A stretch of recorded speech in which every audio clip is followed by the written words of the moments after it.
Bonjour, bienvenue dans cette toute nouvelle saison du Sexe et moi. Comment se lâcher au lit si vous êtes coincé? Vous avez sûrement vos solutions ou pas. Moi j'ai les miennes, mais ça restera perso. Et pour nous aider à répondre à toutes ces questions, Frédéric Manté, qui est un relaxologue, il va nous parler de massages un peu spéciaux, des massages tantrique. Je vous propose maintenant de découvrir un couple, Sabrina et Yann. Ils sont ensemble depuis quelques années et ils avaient envie de se lâcher un peu plus. Hein. Donc je vous propose tout de suite de regarder leur portrait et puis on retrouvera juste après en plateau avec nous Frédéric Manté, relaxologue, énergéticien, c'est ça, spécialiste des massages tantriques. Vous savez pas ce que c'est, restez avec nous. Comme je pense tous les couples, la routine fait que ça pourrit un petit peu notre quotidien et le soir on ne sait plus trop quoi se raconter et c'est plus trop naturel non plus. Moi j'ai des petits complexes personnels et puis je pense qu'on a du mal à se comprendre à ce niveau-là, donc on voulait voir si éventuellement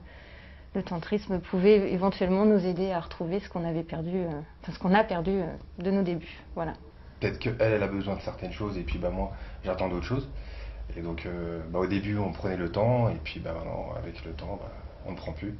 Donc voilà, donc on est venu ici pour apprendre une nouvelle expérience, pour essayer de sortir de cette routine et puis remettre une petite flamme qui est toujours, mais par le fait du contact et du toucher, redonner quelque chose entre nous. Bonjour Frédéric. Bonjour à tous. Bienvenue sur le plateau du Sexe et moi. Vous avez pris la place de la fille la plus décoincée. Alors il faut prendre le relais. D'ailleurs la place est chaude. Ouais,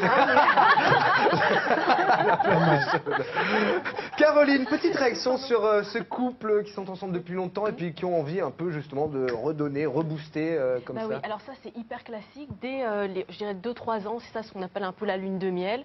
Donc on se connaît, on commence à habiter ensemble et après il y a vite la routine qui arrive. Donc là, oui, au niveau sexuel, la routine, elle peut arriver très vite.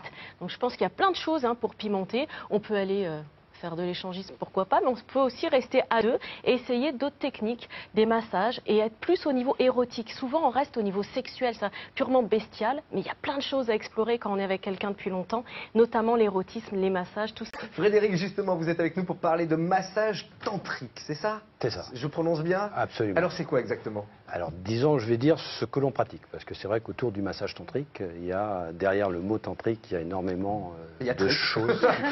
Oui, il y a trick, il y a tantra, tantra. Ça va, mauvais, excusez-moi, je m'excuse. Voilà. Mais disons que l'idée du massage tantrique tel que nous le pratiquons, c'est d'arriver à faire en sorte que la personne qui se fasse masser puisse lâcher prise par des mouvements spécifiques. Ouais. Et c'est par ce lâcher prise-là qu'elle va reprendre conscience de la totalité de son corps, y compris le bout de ses doigts, y compris le bout de ses cheveux, et en réintégrant son corps, de pouvoir se vivre telle qu'elle est. Voilà. Mais c'est vous qui massez ou ils se massent entre eux? Alors, c'est nous qui massons, donc on propose cette libération énergétique à l'intérieur du corps qui permet de faire ce voyage intérieur et de rentrer dans une forme de spiritualité. Donc ça, c'est nous qui le faisons. Et après, dans le suivi au niveau du couple, nous apprenons au couple à pouvoir rentrer en contact d'une forme différente, de se toucher de façon différente. Sois-y que ça te tente, ce genre de massage? Oui. C'est un peu du magnétisme alors.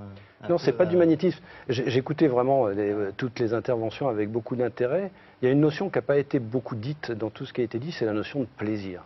Donc pas la notion de performance. Donc c'est vrai que le vouloir plus, le vouloir être, le vouloir au niveau du sextoy, ça ne permet pas de pouvoir se ressentir à l'intérieur de soi. Non mais le sextoy, après, c'est pour nous amener du plaisir. Il permet de savoir comment le sextoy amène du plaisir à partir du moment où le fantasme est là.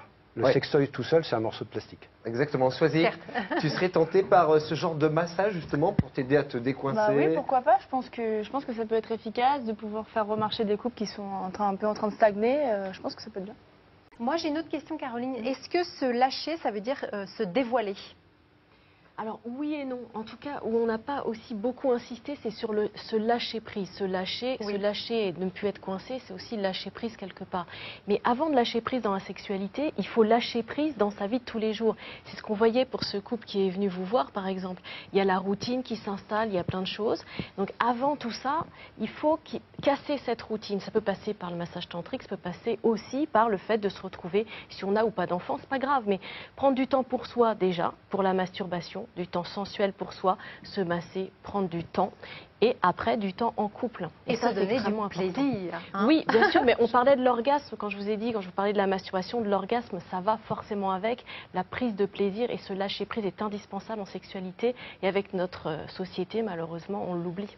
Vous vouliez intervenir, Frédéric? Oui, la notion de plaisir, le plaisir ressenti, ça appartient vraiment à la personne qui le ressent. Souvent, on a l'impression que c'est l'autre qui nous donne du plaisir, alors que l'autre n'est que le déclencheur de ce plaisir-là. Donc en fait, ce que je ressens à l'intérieur de moi, ça m'est propre. Donc c'est comment on accepte de respirer, on accepte de boire, on accepte de manger parce qu'on dit que c'est vital. Par contre, au niveau de la sexualité, on est capable de bloquer et d'empêcher justement de pouvoir ressentir le plaisir quel qu'il soit. Donc je pense que c'est intéressant d'insister vraiment sur cette